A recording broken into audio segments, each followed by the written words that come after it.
ეთერშია გადაცემა კვირის რეპორტაჟი, რომელსაც სტუდია GNS-დან ნანა ლეჟავა წარმოგიდგენთ საღამო მშვიდობისა. კვირის რეპორტაჟი განაგრძობს ლაფანყურში ორთვენახევრის წინ ჩატარებული უცნაური სპეცოპერაციის ჟურნალისტურ გამოძიებას, რომელსაც ეთნიკური ჩეჩნები, ქისტები და შინაგან საქმეთა სამინისტროს წარმომადგენლები შეეწირნენ. პანკისის ხეობაში ველის უპატრონოთა სასაფლაოდან კიდევ ერთი ჩეჩენი გადაასვენეს. ავსტრიის მრავალგზის ჩემპიონი ჭიდაობაში 21 წლის სალმან ზაურბეკოვი, რომელსაც ავსტრიაში მცხოვრები ოჯახი რამდენიმე თვის განმავლობაში ეძებდა.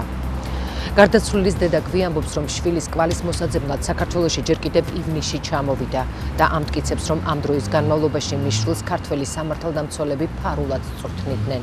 ქვეყნის მთავარი პროკურორი გვპირდება, რომ ლაფანყურის სპეცოპერაციის გამოძიება უკვე ორშაბათიდან დაიწყება.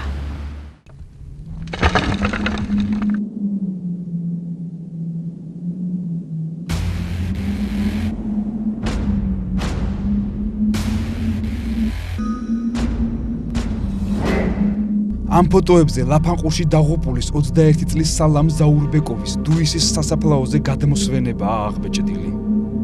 ის სპეცოპერაციისას ლიკვიდირებული კიდევ 3 პირის, დუკვახა დოშუევის, ხაშიევ ჯიბრაელის და მუსაადუევის ცხედრებთან ერთად 30 ოქტომბერს ისევ ღამით და ისევ მალულად დაკრძალეს.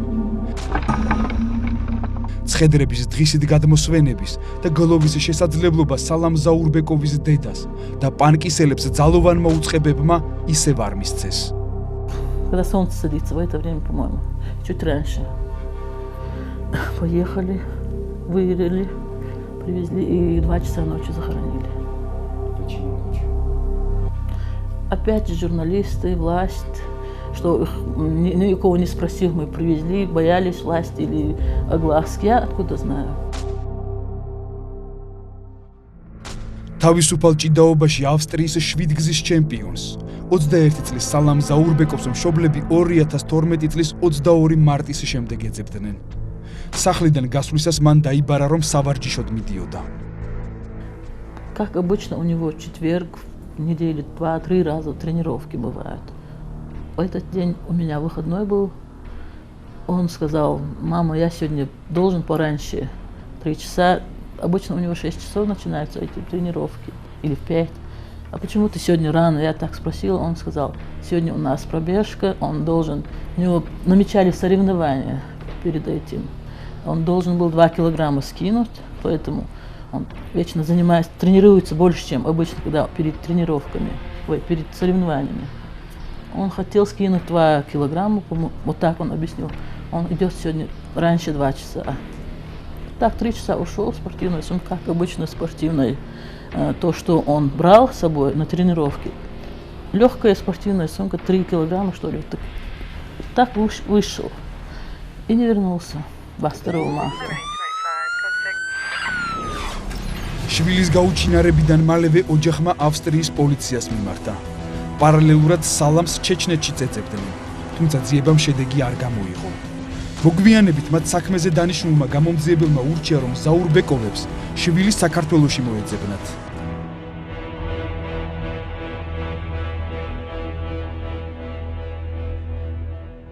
Да, они тоже же работают. Давно этот канал там известно, что детей вербуют, забирают через Грузию, отправляют. Это не новость в Австрии. К кому мы обращались, этот нам сказал: ваш сын, следы вашего сына ведут в Грузию, ищите там. Мы встретили парней с Парижа, с Франции были, с других стран, как-то обращались, разговаривали. Я одного даже в могиле видела, что я с ним здесь разговаривала, с моим сыном был похоронен. Они сказали: мы не знаем, они же не говорят. Даже если знают, даже он в этой комнате, они не скажут. მალკანის რაპილოვა მეუღლესთან ერთად საქართველოში 2012 წლის ივნისში ჩამოვიდა და შვილის კვალს ნაცნობების დახმარებით მიაგნო. თუმცა მასთან შეხვედრა ვერ მოახერხა. საქართველოში ჩამოსვლიდან მალევე ზაურბეკოვების ოჯახს ახმეტის ანტიტერორისტული ცენტრის თანამშრომელი ემზარ მაჩალიკაშვილი დაუკავშირდა და დახმარებას დაპირდა. ემზარ მაჩალიკაშვილმა ზაურბეკოვების ოჯახი დაარწმუნა, რომ ოფიციალური განცხადების დაწერა ადგილობრივ პოლიციაში საჭირო არ იყო. приехал один этот, который по Дуиси, главный полицей, я не знаю, как здесь называют их. Мы отдали все данные, сказали, чтобы нашего сына искали. А потом, оказывается, это... Вы сделали официальное заявление? Мы заявление не написали. Мы хотели заявление написать. Они сказали, не надо ничего такого заявления, ничего. И так все данные взяли, наши сына записали, ушли. А так, когда мы в конце концов спросили, что есть, они ответили, это не было заявлением.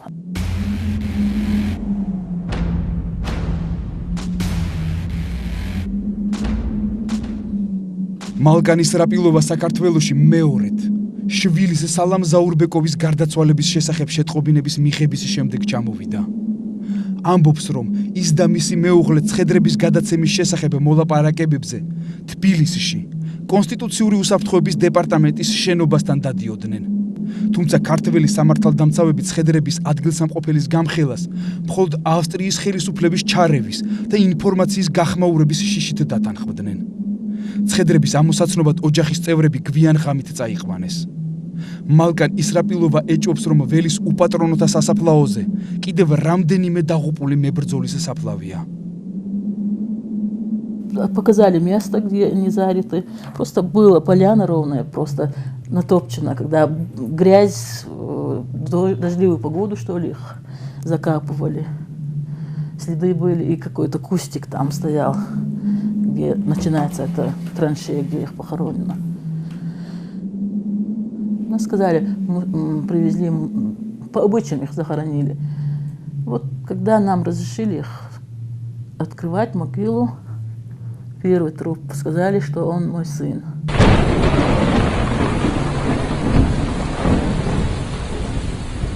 Был здоровый, хороший парень, бородатый. Где-то ему было, наверное, по 30 или 28, я не знаю. Номер 4.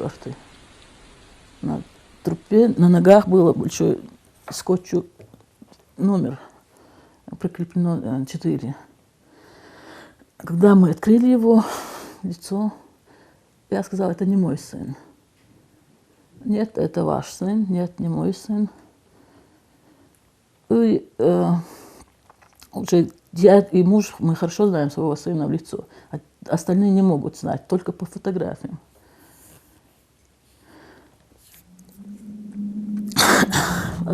У этого была борода большая, чуть-чуть красноватая. И лицо у них у всех, когда мертвые, мне кажется, они же были и в морге. Сперва их в морге держали, замороженные, потом залитые, чуть-чуть изменились все равно. Так он подошел, посмотрел, на фотографии посмотрел, номер посмотрел, и схему посмотрел, где зарито. Я думаю, там еще 4. Потому что у него было 2 этих полоски. Как бы схему он когда смотрел. Мне так показалось, я не знаю. სალამ ზაურბეკოვის ოჯახთან მოლაპარაკებებისას ქართველი ძალოვანები ეთნიკურად ჩეჩენ უფლებადამცველ უმარ იდიგოვსაც ევაჭრებოდნენ. სამართალდამცველებმა იდიგოვს სპეცოპერაციისას დაღუპულთა ფოტოებიც აჩვენეს.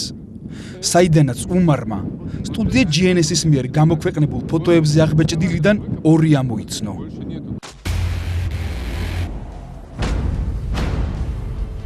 საქართველოს სპეცსამსახურების თანამშრომლები 4 გარდაცვლილის და 4 ცოცხალის გადაცემის სანაცვლოდ 2 პირობას აყენებდნენ.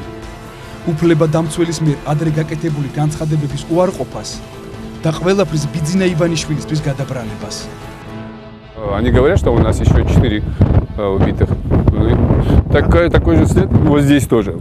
Именно такая же длина, и именно такая же узкая яма выкопана с экскаватором. Они говорят, у нас 4 еще пленных. Они хотели, чтобы я заявил, что Бизина Иванишвили мне заплатил, за это я делал такое фальшивое заявление. Но на самом деле это так не было. Вы видели фото этих убитых? Я видел это фото, но я могу опознать 1-2 человек, которые я в вашем телевидении, которые видел. ჩვენ უნდა მივაგოთ მათ შორის მათ დაღუპულებს შესატყვისი პატივი გაუპატიოსოთ მათი მიცვალებულებიც და ჩვენი ისტორიული ტრადიციების თანახმად და მათში მუსლიმანური ტრადიციების ყველა დაცვით უნდა დააგრძელოთ ისინიც. და თუ მათ ახლობელს უნდათ კავკასიიდან ჩამოსვლა, უნდა მიუთითოთ სად არის მათი საფლავები. პრეზიდენტ სააკაშვილს როგორც საერთაშორისო ისე ქართული საზოგადოება გამიზნულად შეცდომაში შეჰყავდა, როდესაც ამ განცხადებას აკეთებდა. ლაფანყურის ოპერაციისას დაღუპული ჩეჩენი, ქისტი და ინგუში მებრძოლები ტრაქტორით ამოთხილ ორმოში ერთმანეთის მიყოლებით დამარხეს. Оскорбительно их похоронили. Так жестоко сначала убили, а потом оскорбительно похоронили. У нас нельзя по нашей традиции так это самое хоронить их. Лучше было бы, чтобы они их там же в лесу похоронили. Понимаете, смотрите, какие кладбища. Здесь бездомные, это самое. И то они имеют свое место, обрядок, как положено в кладбищах. А наших, смотрите, как они похоронены.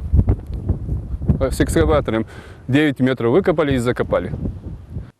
21 წლის სალამ ზაურბეკოვის დედა მისი შვილის სიკვდილში პრეზიდენტ სააკაშვილის და ექს-პრემიერის ვანო მერაბიშვილის მთავრობას ადანაშაულებს. ისრაპილოვა ამბობს, რომ ლაფანყურის ოპერაციისას დაღუპულებიც და გადარჩენილებიც საქართველოში შინაგან საქმეთა სამინისტროს ზედამხედველობის ქვეშ იმყოფებოდნენ და სამხედრო მომზადებასაც აქ გადიოდნენ. იგივეს ამტკიცებს ლოპოტას ხეობაში დაღუპული კიდევ ერთი ახალგაზრდის 22 წლის ასლან მარგოშვილის მამაც. Как, ну, что у моего сына было в руках? Он сказал, ему дали пулемет.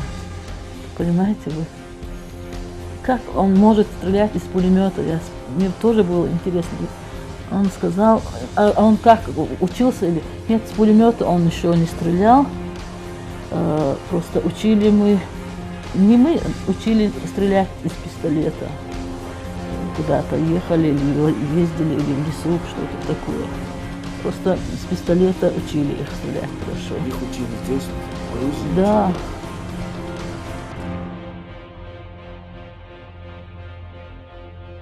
აქედან დარეკვა რო უნდოდა ან ძმას, ან დას, ну, უცბად ის რო არ რეკავდა, ეხლა ამათ უნდოდა დარეკვა, ეუბნებოდა რომ არ დამირეკოთო. რაღაც საბუთები არ მაქვს უწესრიგში. და შეიძლება პრობლემები შემექმნას, მე თვითონ დაგირეკავთო, როცა საშუალება იქნება, მე თვითონ. ესე იგი ორ კვირაში იკარგებო და ორი კვირის შემდეგ მე ორ კვირაში სულ კონტაქტზე იყო. მე ვფიქრობ, რომ იმ ორი კვირის განმავლობაში სადღაც ამზადებდნენ. და ყველანაირი იარაღი ჰქონდა ათვისებული. ლოპოტას ხეობაში ჩატარებული სპეცოპერაციის დამგეგმავებს ბრალს ახლა უკვე ლაფანყურთან დაღუპული ქართველი სპეცრაზმელის არჩილ ჩოხელის და ხათუნა ჩოხელიც ზდებს. ამბობს, რომ მისი ძმა გაურკვეველ ვითარებაში დაიღუპა და დეტალების გარკვევას მოითხოვს. ხათუნა ჩოხელის სარჩელი მთავარ პროკურატურაში 9 ნოემბერს შევიდა. ერთი თვე მაგიტო არ ამოვიღეთ ხმა, რომ პირადად უცხო ადამიანები, ჩვენთვის სრულიად უცხო ადამიანები მოდიოდნენ და კითხულობდნენ ამ ოჯახს რატი ვინ აყავს, ვინ დარჩა ამ ოჯახს რატი. და ეს ყველაფერი ახლა მეშინოდა ეს ცხელგულზე ძმა მომიკლეს და ამ თავრობისგან არაფერი არ იყო გამორიცხული ყოველ შემთხვევაში, რომ ხვალდაზექ ჩემი შვილისთვის დაეშავებინათ რაღაცა და მაგის გულზე ჩუმად ვიყავით, ხმას არ ვიყედით, ველოდებოდი უფრო ახლა არჩევნებმა ჩაიაროს, მაგრამ მაინც დღემდე კიდე მაინც რაღაც შიშის ფაქტორი არსებობს. ლაფანყურში 2012 წლის აგვისტოს ბოლოს ჩატარებული სპეცოპერაციიდან 2 თვე ნახევარი გავიდა. თუმცა მომხდარში გარკვევას ჯერ მხოლოდ ჟურნალისტები და დაღუპულთა ოჯახის წევრები ცდილობენ. გამოძიება ჯერაც არ დაინტერესებულა იმ პირებით, რომელსაც სპეცოპერაციისას ლიკვიდირებულთა ახლობლები ასახელებენ. ამ გვარებს შორის ანტიტერორისტული ცენტრის თანამშრომლების, სანდრო ამირიძის და ემზარ მაჩალიკაშვილის გარდა, თავდაცვის და შინაგან საქმეთა სამინისტროს რამდენიმე მაღალჩინოსანიც ფიგურირებს.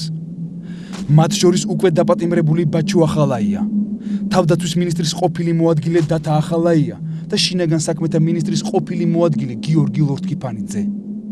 სამართალდამცველთა პასიურობის ფონზე დაღუპული ჩეჩენი და ქისტი მებრძოლების ოჯახის წევრების საუბრებში კავკასიური ვენდეტის, სისხლის აღების მოთხოვნა სულ უფრო აქტიურად ისმის.